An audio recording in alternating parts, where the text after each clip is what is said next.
Hi, I'm Carl. And I'm Philip, and we're here to discuss our thesis, which is heart wall tracking. Carl, what are we going to do? Well, we want to write a program that is capable of tracking the motions of the heart. And how are we going to do that?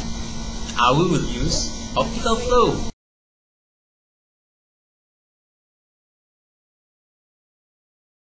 Optical flow is a method where it tracks the movement of pixels from frame to frame. As you can see here, it tracks the movement of the hand going upward to the right. And as you can see, the movement is represented by the arrows.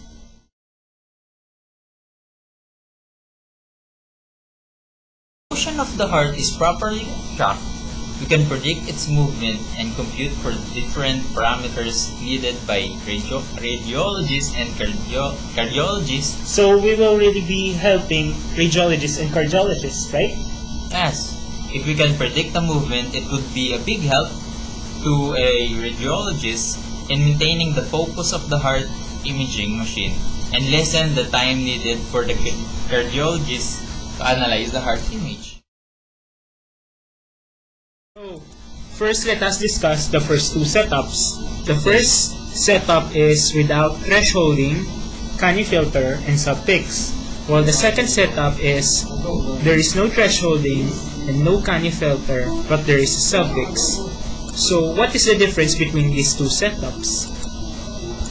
The main difference between these two setups is that setup 1 is much faster than setup 2. But as you can see, there are unpredictable lines or lines that shouldn't be there. That is impossible to be there for it to be accurate. Next is setup 3 and setup 4. Both setups have unpredictable lines, right? Yes. So we go next to setup 3 and setup 4. For setup 3, we have thresholding, the Canny filter, but there is no sub-pixel. While in setup 4, all three are present. As you can see, there is no unpredictable lines. In setup 4. In setup 4 and setup 3. Okay. See, there. But the main difference between these two is that setup 4 is almost double it almost takes double the time of setup 3 to process. Okay. Lastly, setup 5 and setup 6. Setup 5 has thresholding but no Canny and no sub-pixel, while setup 6 has thresholding and sub-pixel but no Canny.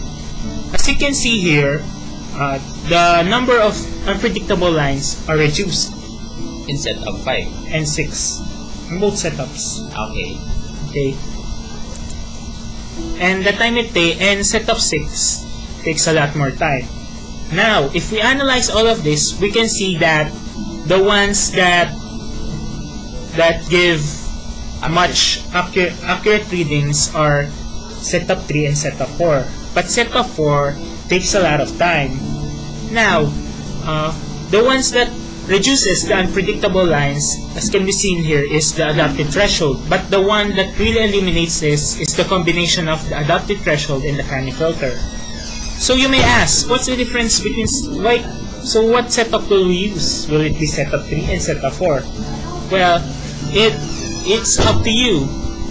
If you want a faster processing time, you will use setup 3. But if you want a more accurate one, you will use setup 4 because setup 4 has the sub-pix, which increases its accuracy a lot.